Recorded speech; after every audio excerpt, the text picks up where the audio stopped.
I'm Connie Murphy, and welcome to this week's edition of Vital Concerns. My guest today is Helen Cross. Among her other duties, Helen is chairman for the annual Walk for Mothers and Children, sponsored by Massachusetts Citizens for Life. Welcome, Helen. Thanks, Connie. It's so much fun to be here with you and talk about all the wonderful things that MCFL does, and especially about our fundraising walk. We've been on the committee together for a number of years, so you have probably as much to say, probably even more, about the wonderful things that we've done to help people in need and make it such a wonderful event. Well, first of all, what is the date and location for the walk? This year, the walk is always the first Sunday in October. It's Respect Life Sunday, and this year it's October 2nd. And it's at the Boston Common. We have our rally at the Parkman Bandstand, which is, people probably go by it all the time. It's a little circular granite structure, and it's at the corner, I think, Tremont. Tremont and Boylston. Right. So it's a great meeting spot.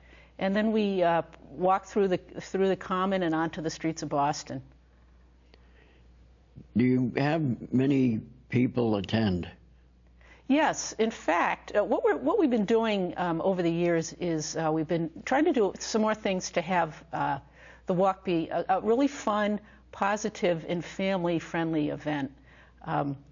We're really pro-life, and that means pro-life, pro-family, really fun and good things. So what we've been trying to do is have some more activities that are family-friendly. We have face painting, balloon. We have a guy that does balloons. We've been getting donations of some goodies, and I might want to mention that we have healthy goodies. We have a special route for strollers, and we're going to have some special music. So as the walk has been developing, we've been trying to do some things to turn it into a fun family day. Would you like to mention some of the, it's about 40 organizations that receive assistance from the walk? I would love to. I didn't even know this. When I became involved in pro-life, I really didn't realize how extensive the pro-life is. And there's a lot of people doing really good, positive work to help mothers choose life for their babies. And the beneficiaries reflect that. There's beneficiaries that help educate people. They educate, they go into schools. They might go into CCD classes. So they help educate. There's also homes where I don't think people really realize that if a woman sometimes feels that she has no choice to have an abortion because she's been thrown out of her house. And where would you go? And how places that do that, such as Friends of the Unborn, really provide many, many services for women who need a residential setting. So it means food on the table. It means medical help for her and her baby. They have classes. There's computer classes. There's education. There's so many positive things that these houses are providing for women, and they're one of our favorite things because everybody loves babies, and it is so much fun, and it's so positive and practical to make sure that people who want to choose life have the resources, because without the resources, they're not going to be able to do that. The pregnancy resource centers aren't shelters per se, but again, they do wonderful counseling services. So somebody might not know, how can I choose life when people are telling me to have an abortion? They talk to the woman and make sure that she's not being pressured into a decision that she doesn't want to do. And one of those practical ways, it really does come down to practical things for most people. How can we help you? And those are the people that are really doing, wonderful work. And then MCFL, don't want to forget us, is also a beneficiary of the walk. And we are part of the Right to Life umbrella, which means that we want to bring legal protection to the unborn. What time is the festivities on the Common? Well, we have Lift Ministries is going to do the music for us this year. And they're a wonderful Christian rock band. And I just was listening to the album of John Niven, who is the leader, called, now I've forgotten the name of the title. It'll come back to me in a minute. They're doing wonderful, wonderful songs. So anyway, they're going to probably be starting, I'd say, around 1 p.m. Show the World is the name of John's album, which is just, it's very upbeat and exciting. Around 1:30, the program itself will start. And we're really going to be doing more this year with music.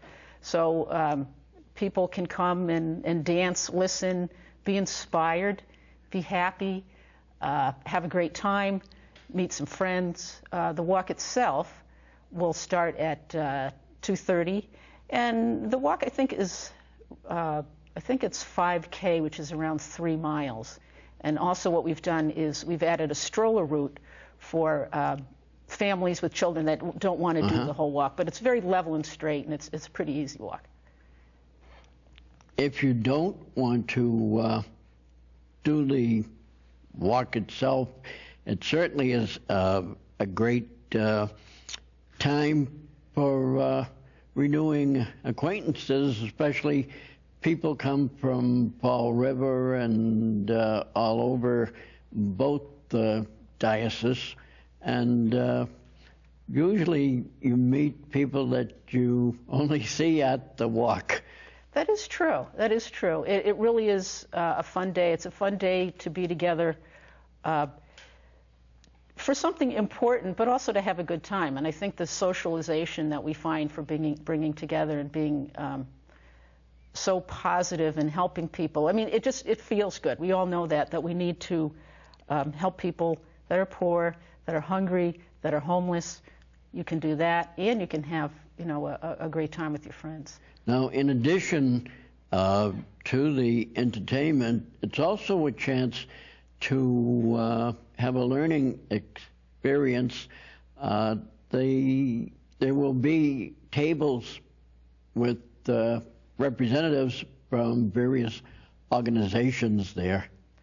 Yes, we usually have, I'm trying to think, between 20 and 30 tables. Again, the movement is very big, and I think it's very humbling to see what people are trying to do in large and small ways.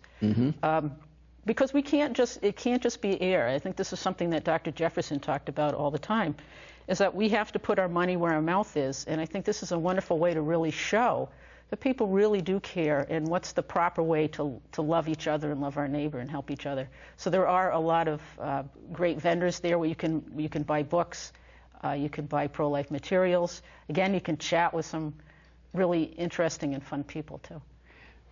One of the special guests at the walk will be their little youngster. Maybe you'd like to show our audience his photo and a little story about him. I definitely will, because I love this. And this is our walk baby, and his name is Charlie Malley. And the wonderful story about Charlie is that Charlie's mom and dad met at the March for Life, our Walk for Life, in 2007.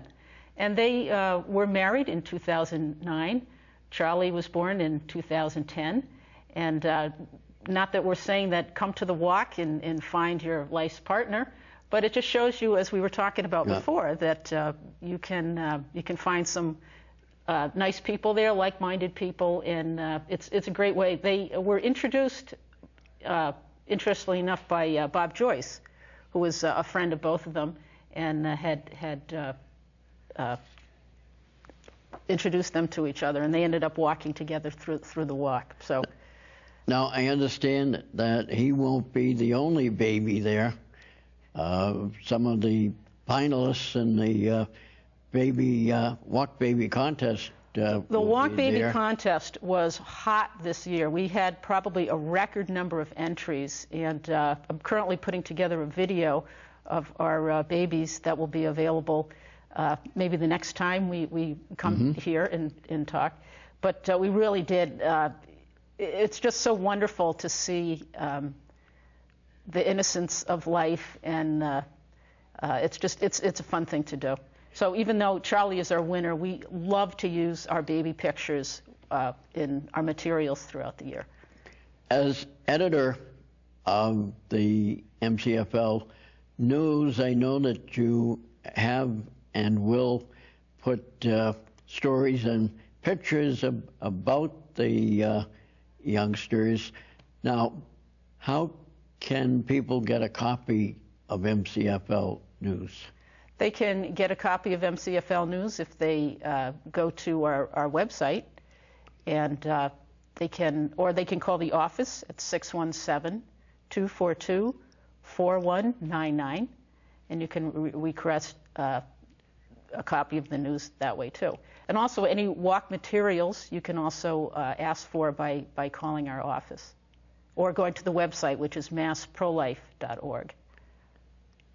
Speaking of pro-life, people driving around might have noticed special license plates with a beautiful picture of a mother and child. Can you tell us a bit about the pro-life, Choose Life license plates? Right. Choose Life license plates, again, it's really about helping people choose life practically, because we know a lot of times one decision that goes into making an abortion is economic, and it's really incumbent on pro-lifers to help, if we want people to be able to choose life, to be able to help them financially. So the Choose Life plate enables that, the money that beyond the cost of the registration fee goes to help these many organizations that I was talking about that enable women to choose life by either, purchasing, giving them a shelter or purchasing material needs. There was some counselors from Problem Pregnancy in Worcester that told a very interesting story, and I think it kind of outlines the challenges facing people in our culture. I mean, we're all in this culture together, and how do you choose life? But they were saying that there was a girl who they were counseling, and the family was in pretty desperate straits, and the mother just felt that she just couldn't handle the demands of washing clothes for another baby. Now, you might think that's trivial. I think of it as the straw that breaks the camel's back. And what they did was they said, well, what if we bought you a washing machine? Would that help? No, of course, we know the value of life is not, whether you get a washing machine or not. I think it's when people are desperate, when people just feel they can't cope. How can we help you? I think it's a wonderful story. And if they don't have, if these organizations don't have the funds, and the Choose Life plates do that, we can't even offer that as an option. I love that story.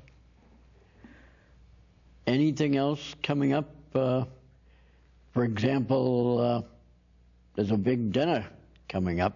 Yes. October 15th at Lantana's.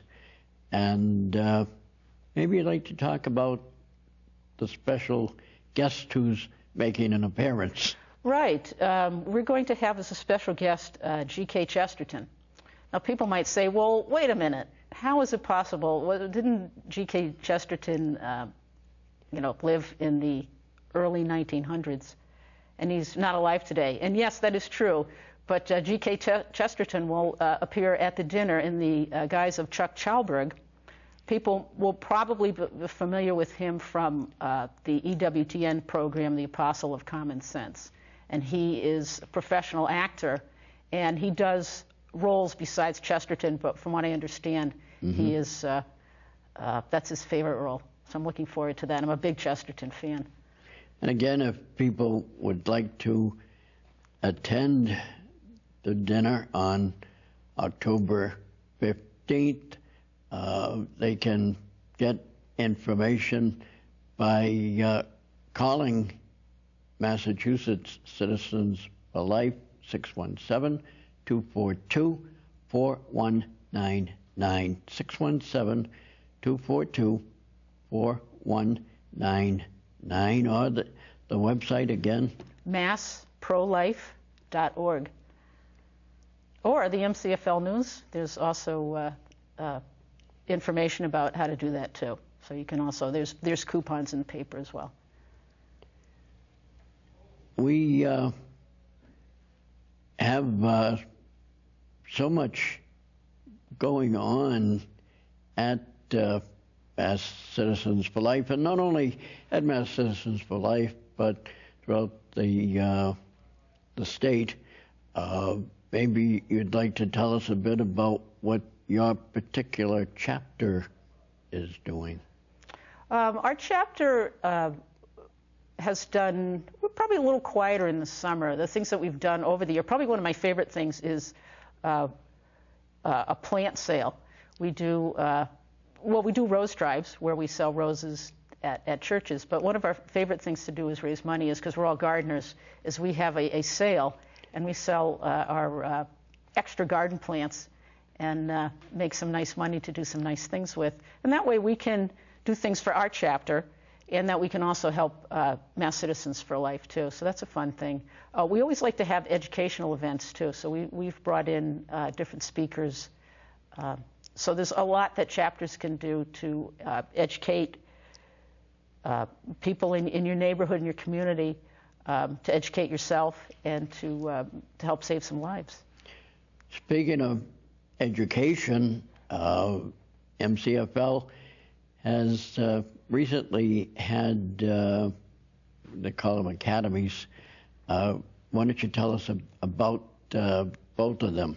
Okay. The Summer Academy is a new program, and it's modeled after a very successful program that Rhode Island Right to Life started. And it's a series of 6 2-hour workshops, and we're running them concurrently in Boston and in Worcester. And we've had some dynamic speakers. We've had our own Dr. David Franks, who's a chairman of the MCFL board.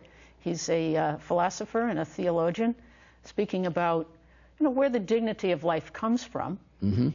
The past workshop that I was just mentioning, where the women from Problem Pregnancy came, was called The Abortion Decision. And we also had our own accountant, Corey Connor Morris, who had an abortion. And she talked about the problems that she had afterwards. Our society does not really allow women to grieve after an abortion, and what happens when that process is derailed. And what's kind of nice, I'm thinking, tying that back to the walk, Project Rachel, one of our walk beneficiaries, helps counsel women mm-hmm. that are in distress and helps them find hope and healing again. So Corey was just dynamic. Micheline Matthews-Ross is going to talk about, I think this was yesterday, she talked about stem cell research.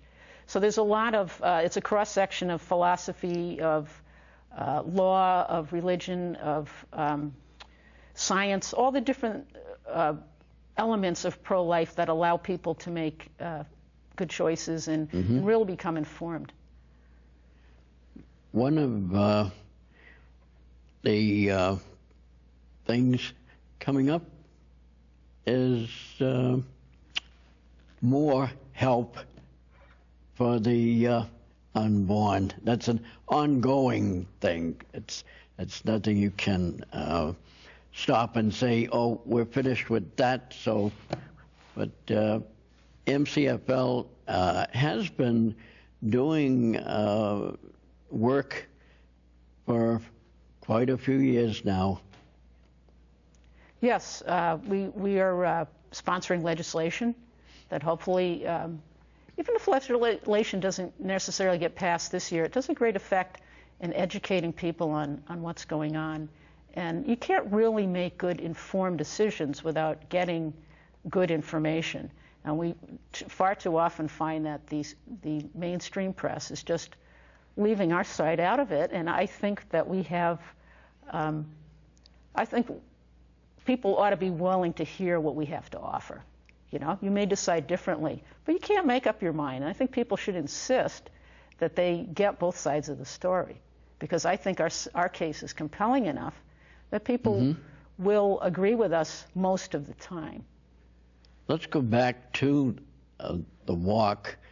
As you mentioned, there'll be entertainment, but education, and it's an easy way to get educated. Nobody's going to pound you in the sands, and it's an enjoyable day for families to get together. We promise that the weather will be great. Oh yes, yes. Yes, there was a couple of years ago, I think our tent was going to float away, and since we survived that, I think we'll be okay. But are you promising the weather? I don't know. Yeah. Okay. I'll tell you what, if it does rain, I'll take the responsibility. Okay. Great. Okay. So people know what to do then. If you have complaints, direct them to Connie Murphy. Yeah. I'm on the 4th floor of the Boston Common. Right. Okay. And so the people will know where you live now, Connie, so you can't get out of it. And again, it will be at the Parkman Bandstand. Right. There'll be a big tent. So there'll be a tent. Yep. Look for us. And you'll be hearing the music. Very excited about that. And there'll be some good speakers. Yes, one speaker I was going to mention is Sean Harrington. He's a young man who was Dr. Jefferson's, who people know from this program. He was Dr. Jefferson's last intern, and Sean is just back from delivering his speech at the National Right to Life Convention oratory contest, which Dr. Jefferson judged for years. So I think she would have been very proud. I know she's looking down on us and smiling and thinking about that. Yes. Sean will be delivering his speech from the oratory contest at the walk. Anybody else? I think the program is still in development right now. I guess one other thing that we're trying to do to help raise some extra money this year and maybe help inspire people to want to go out and walk is that we're hoping to have matching funds available for so every dollar that a walker brings in will be matched by a donor. I'm very excited about this program. So I'm hoping that if people hear that, they're going to think, wow, everything I do is going to be doubled. So I hope that's a real source of inspiration this year. So we'll let you know how that develops.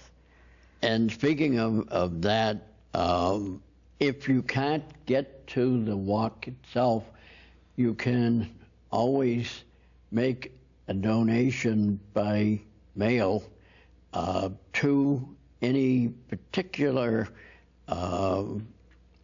pregnancy help group, and you can get a list of the 42 this year. 42 organizations that need your help, and it is deeply appreciated, not only by the particular organizations, but also by us.